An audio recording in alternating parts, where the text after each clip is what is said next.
નસવાડી તાલુકાના કુમાર શાળામાં અભ્યાસ કરતા બે બાળકોને અપહરણ કરી ઉઠાવી જવાનો પ્રયાસ થયો છે।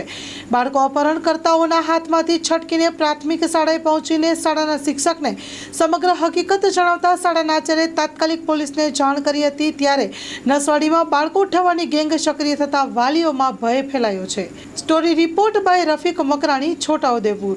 એ બાળક જકાત નાકા વિસ્તારમાં પાણીની પરબ છે તે પાણી પીતું હતું। એ આજ રોજ નસવાડી કુમાર શાળામાં 10:30 વાગે સ્કૂલ ચાલુ થઈ।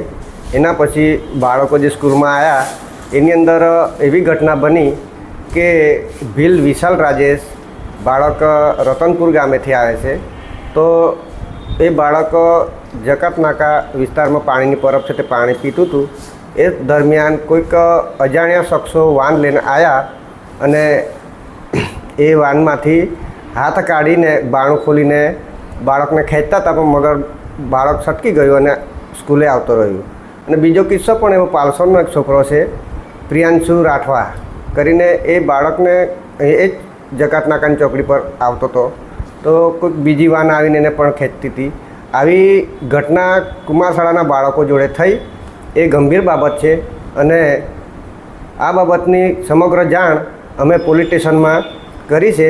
બાળકો જોડે જઈને પોલીસ સ્ટેશન ફરિયાદ નોંધાવી છે અને આવી ઘટના ખરેખર ના થવી જોઈએ અને કદાચ ભવિષ્યની અંદર જો આવી ઘટના બને તો આ બાબતે ખરેખર બાળકોનું જે જીવનું જોખમ કહેવાય, આ બાબતે વિચારવું રહ્યું।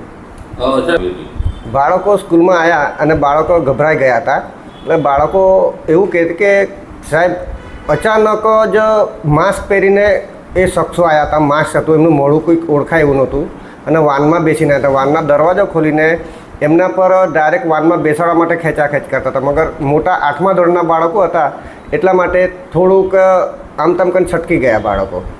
અમારી દરેક બાળક પોતાને જીવના જોખમે કદાચ આવતા હોય તો કદાચ બાળકોને મેં તો એવું કહું છું કે એમને કદાચ એવી સુવિધા મળવી જોઈએ કે જે આવા પ્રશ્નો ઊભા ના થાય। અને આ બાબતે પોલીસ અને તંત્ર કોઈક એક્શન લઈને આવી બાબત આપણે અહીંયા ના થાય અને બાળકોનું જીવ જોખમમાં